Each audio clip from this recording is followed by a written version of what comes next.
എൻ്റെ പേര് ഡോണ. ഞാൻ തൊടുപുഴയിൽ നിന്ന് വരുന്നു. എനിക്ക് എക്സാം 15th 1/2025 ഞാൻ കൊച്ചിയിൽ ഓസ്കിയുടെ ട്രെയിനിങ് പ്രാക്ടീസ് ചെയ്തിട്ടുണ്ടായിരുന്നു. ഇവിടെ വന്ന് ന്യൂസിലൻഡിലും വന്നിട്ട് ക്രൈസ്റ്റ് ചർച്ചിൽ വന്നിട്ട് പ്രാക്ടീസ് ചെയ്തിട്ടുണ്ടായിരുന്നു. കമ്പാരിറ്റീവ്ലി നല്ല ട്രെയിനിങ് ആയിരുന്നു. ജീന മാം ആയാലും ക്രിസ്റ്റഫർ സാർ ആയാലും എല്ലാം നല്ല ഗൈഡൻസ് ആയിരുന്നു തന്നിരുന്നത്. അതുകൊണ്ട് തന്നെ അത്ര ടഫായിട്ട് നേരത്തെയുള്ള പ്രീവിയസ് കാൻഡിഡേറ്റ്സ് പറഞ്ഞ കണക്ക് അത്ര ടഫായിട്ടുള്ളതൊന്നും തോന്നിയിട്ടില്ല. എല്ലാ കറക്റ്റ് ടൈമിംഗ് ഒക്കെ അനുസരിച്ച് നമുക്ക് മെയിൻറ്റെയിൻ ചെയ്യാൻ പറ്റും. നമുക്കിവിടെ കുറേ തന്നെ പ്രാക്ടിക്കൽ സെഷൻസ് തന്നിട്ടുണ്ടായിരുന്നു. അത് വളരെ ഹെൽപ്ഫുള്ളാണ്. പിന്നെ ടീച്ചിങ് സെഷൻ ആയാലും ഓൺലൈൻ ആയാലും ഓഫ്ലൈൻ ആയാലും നന്നായിട്ട് മാക്സിമം യൂട്ടിലൈസ് ചെയ്യാൻ പറ്റും.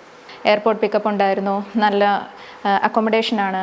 എല്ലാം കൊണ്ടും ഞാൻ എപ്പോഴും ട്യൂട്ടിൽ തന്നെ നിങ്ങൾക്ക് എല്ലാവർക്കും പ്രിഫർ ചെയ്യുന്നു. Thank you.